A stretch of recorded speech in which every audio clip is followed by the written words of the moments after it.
It was the worst night of my life. My sister destroyed our family.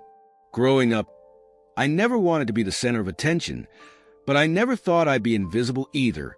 My name is Emily, and I've spent my entire life overshadowed by my older sister, Claire. She wasn't just our parents' favorite. She was the shining star of our family, the one everyone praised, the one who could do no wrong. Claire was perfect in every way that mattered to them. Charming, talented, and endlessly confident. Me, I was the quiet one. Dependable was the word Mom used, as though being reliable was a consolation prize. "You don't need as much," she'd say, brushing off my feelings like they were insignificant. It started small. Claire got the best toys, the newest clothes, the loudest applause at her school recitals. If we fought, I was the one punished because I should know better. When she earned a participation trophy, they threw her a party. When I aced my exams, I got a nod and a good job. That dynamic shaped me. I learned early that my achievements wouldn't earn me validation from my parents, so I stopped trying to impress them. Instead, I focused on independence. I became fiercely self-reliant, throwing myself into academics and later, my career. But the truth was, I didn't just work hard to prove I didn't need their approval. I worked hard to escape the shadow Claire cast over my life. When I graduated from college, I felt like I'd finally made it. I moved into a small apartment, got a job as a project manager, and started carving out a life of my own. My work became my refuge, a place where I wasn't just Claire's sister. People valued my ideas, respected my decisions. For the first time, I felt seen. But relationships? That was a different story. Years of feeling second best left scars. I hesitated to trust people, always expecting them to let me down or, worse, compare me to someone else. It wasn't until I met my boyfriend, Andrew, that I started to believe someone could love me for who I was. He was patient, kind, and endlessly supportive. Yet even with him, I struggled to shake the feeling that I wasn't enough. Claire, meanwhile, lived a life of constant reinvention. In high school, she was the popular girl who seemed to glide through life without a care. In college, she became the free-spirited artist who dyed her hair wild colors and took photography classes because real art can't be graded. She charmed her professors and made friends wherever she went. Even when she dropped out halfway through her junior year, our parents celebrated her courage to follow her dreams. By the time we reached our 20s, Claire had transitioned from art school dropout to creative entrepreneur. She bounced between freelance gigs and side hustles, always chasing the next big idea. No matter how many times her ventures failed, our parents praised her resilience. I tried not to let it bother me. I told myself we were just different people on different paths. But that illusion shattered one night when I came home for dinner and found my parents celebrating Claire's latest whim. Her decision to quit yet another job to focus on painting full-time. "She has such a gift," Mom gushed, setting down a plate of roast chicken. "Such courage to take risks," Dad added. I looked at Claire, lounging in her chair with a self-satisfied smirk, and felt a pang of something I hated to admit was jealousy. Not of her talent or her choices. I didn't want her life. I envied how easily she could disappoint them and still be adored. That night, I couldn't help but wonder, would they ever look at me with the same pride? The answer came months later, during my promotion at work. When I called to share the news, Mom's response was lukewarm at best. "That's wonderful, honey," she said, her voice distracted. "Oh, Claire just finished this amazing new painting. You have to see it." And just like that, my moment was stolen. Again, looking back, I think that was the moment something inside me shifted. I realized I'd spent my whole life waiting for recognition that would never come. But I also realized something else. I wasn't going to let Claire or anyone else define my worth anymore. By the time I turned 28, I'd built a life I could be proud of, or so I thought. My career as a project manager was thriving. I had Andrew, who supported me in ways I never thought possible. And yet, Despite all of it, I couldn't shake the weight of my family dynamic. The final straw came one Sunday afternoon when my parents invited me and Claire over for dinner. I hadn't seen her in months, not since she'd announced yet another artistic breakthrough. Claire arrived late as usual. Carrying a large canvas, she insisted on propping against the wall in the dining room. "Just finished this one last night," she announced with a proud grin. The painting was fine, abstract, with chaotic swirls of red and black. But the way my parents fawned over it, you'd think she'd unveiled a lost masterpiece. "It's so expressive," Mom said, her hands clasped in delight. "You've really outdone yourself, sweetheart," Dad added. I stayed silent, focusing on my plate. But Claire wasn't about to let me off that easily. "What do you think, Em?" she asked, her tone light but her eyes sharp. "It's nice," I replied, forcing a smile. "Just nice," she pressed, feigning offense. "I thought you'd appreciate the layers of emotion in it." "I'm sure they're there," I said, my voice tight. "I just don't have the eye for art like you do." She smirked, satisfied, and turned back to bask in our parents' praise. The rest of the dinner passed in strained silence, at least for me. Claire dominated the conversation, weaving tales of gallery shows she planned to host and commissions she hoped to land. My parents hung on every word, oblivious to how little substance her plans had. It wasn't until dessert that things took a turn. "We've been thinking about selling the house," Dad said casually, cutting into his pie. Claire froze. "Selling the house? Why?" "It's too much for us to maintain," Mom explained. "And we like to downsize, maybe travel a bit more." "You can't sell the house," Claire said firmly. "This is our home. My studio." Dad sighed. "Claire, you're not living here anymore. It's time we make a change." Her face darkened. "I need the space for my work. I can't just pick up and move my studio somewhere else. You don't understand what that would do to my process." "Your process?" I snapped before I could stop myself. "Claire, you don't even live here. You've got your apartment and your so-called art scene. Let them sell the house if they want to." She turned to me, eyes blazing. "You wouldn't understand, Emily. You've never been creative. All you do is follow the rules. And all you do is make excuses." I shot back. "Enough." Dad's voice cut through the tension like a whip. "This isn't up for debate. We're selling the house, and that's final." Claire stormed out, slamming the door behind her. I stayed behind to help Mom clear the table, but her hands trembled as she handed me the plates. "She'll come around," Mom murmured, more to herself than to me. I wasn't so sure. Over the next few weeks, Claire avoided family gatherings and dodged calls from our parents. When she finally reached out, it was to make demands. "If you're going to sell the house," she told Dad over the phone, loud enough for Mom to overhear, "I deserve my share. That house is part of my legacy, too." Dad was furious. "Your mother and I are still alive, Claire. Don't talk about our home like it's your inheritance." Claire hung up on him. I tried to stay out of it, but it was impossible. Every conversation with my parents revolved around Claire's latest outburst. Mom vacillated between defending her and pleading with her to see reason. Dad's frustration grew, and his health began to reflect the strain.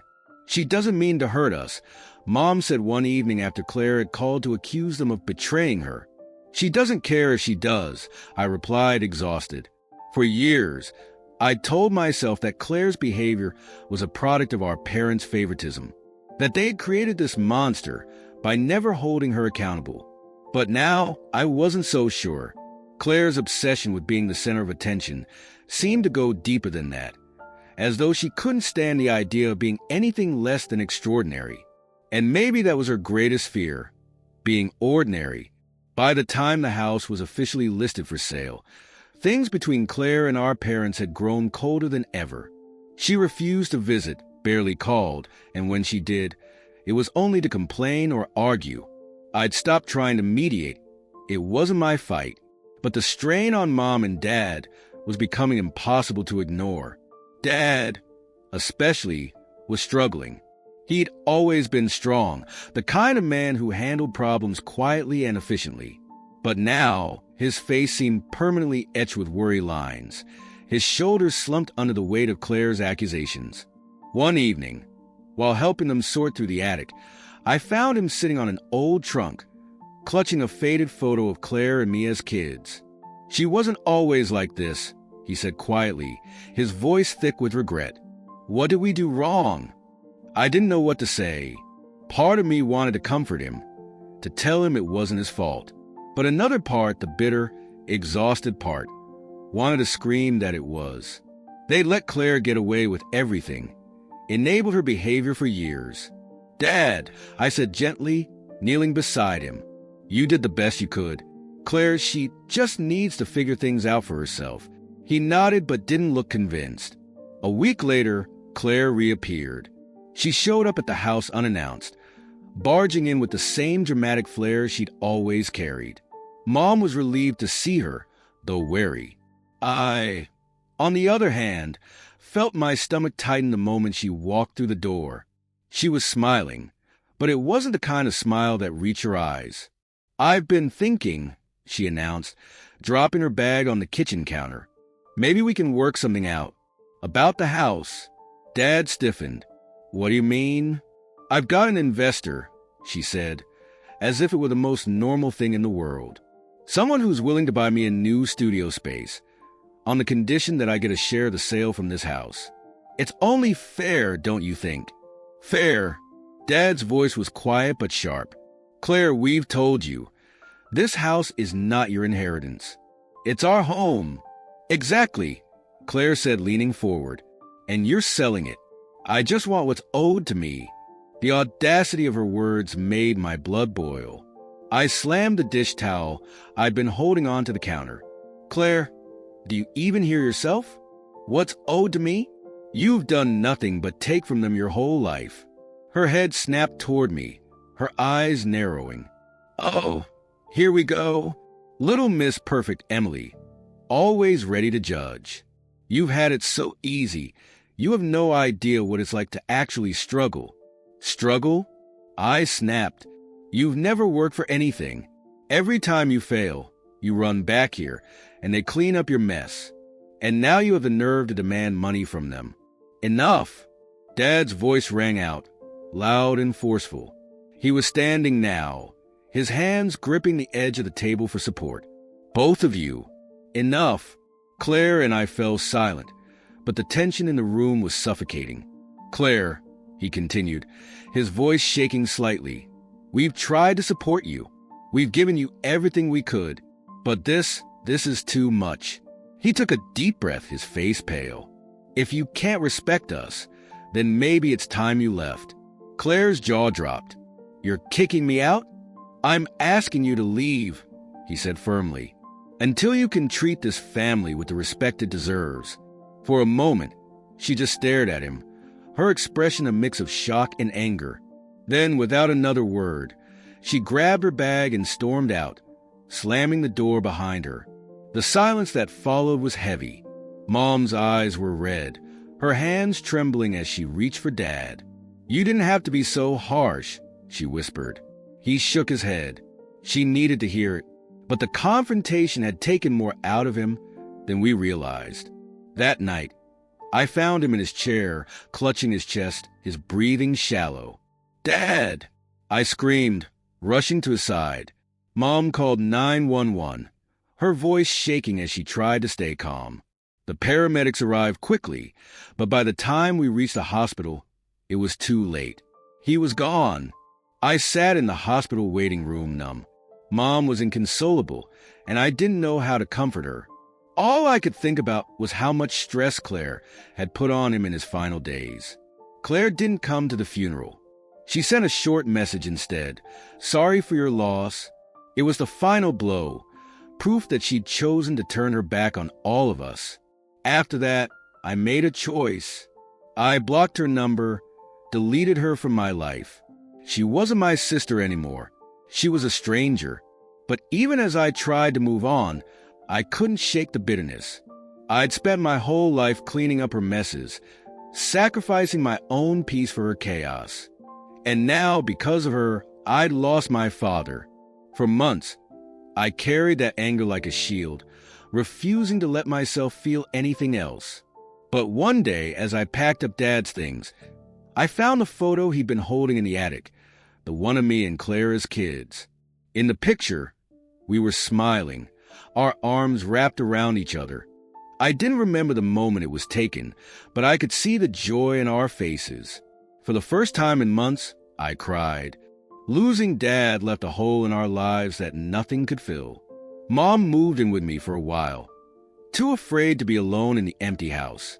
We spent long evenings sorting through his things, sharing stories about him that made us laugh through our tears. But the shadow of Claire lingered, no matter how hard we tried to shut it out. At first, she stayed silent. No calls, no texts, no surprise appearances. It was almost a relief. But then, a month after the funeral, the real Claire came roaring back. It started with small things. Rumors spreading among extended family that painted me as the greedy sibling who had pushed Dad too hard and alienated Claire. Some relatives called to scold me, their voices dripping with disapproval. "I heard you and Claire had a fight right before your father passed," one aunt said over the phone. "She's heartbroken, Emily. How could you let things get so bad?" Heartbroken? The word made me sick. Claire wasn't grieving. She was rewriting the story, twisting the truth to make herself the victim. I hung up without responding, my hands shaking with anger. Mom tried to smooth things over, reaching out to Claire in hopes of reconciling, but Claire refused to engage. "I have nothing to say to either of you," she wrote in a curt text message. "You made your choices. Now live with them." We thought that would be the end of it, but Claire wasn't done.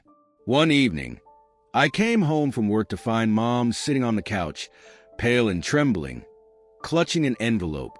"What is it?" I asked, my heart sinking. She handed it to me without a word.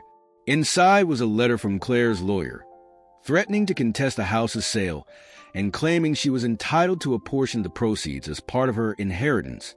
"She can't do this," I said, my voice rising.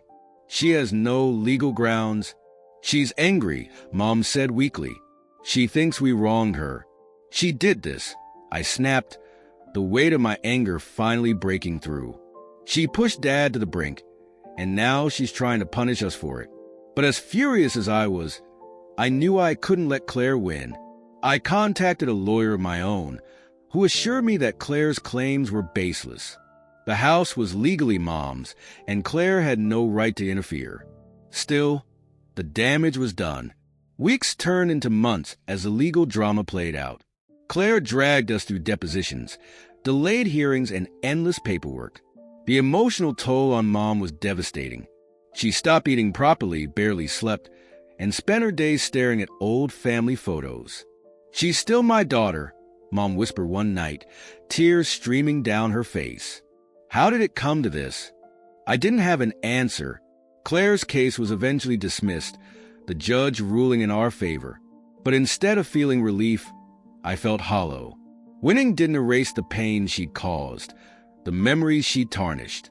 A few weeks later, Claire called out of the blue. "What do you want?" I asked, my voice cold. Her tone was strangely calm. "I wanted to talk." "About what?" There was a long pause. Then she said, "I miss Dad." The words caught me off guard. For a moment, I thought maybe, just maybe, there was a chance for something good to come from this. But then she continued, "You know, he always believed in me, even when no one else did. You and Mom never understood that." My chest tightened. "Claire, are you seriously making this about you? After everything you've done?" "Don't act like you're blameless, Emily," she snapped. "You push him too. You're not as perfect as you think you are." That was it. I hung up, blocking her number for good this time. It wasn't until later that I realized how deep her bitterness truly ran. Claire had spent her entire life trying to prove she was special, and when Dad was gone, she lost the one person who always saw her that way. It didn't excuse her actions, but it helped me understand them. She wasn't just angry at us. She was angry at herself for not being able to live up to her own expectations. But understanding didn't mean forgiveness.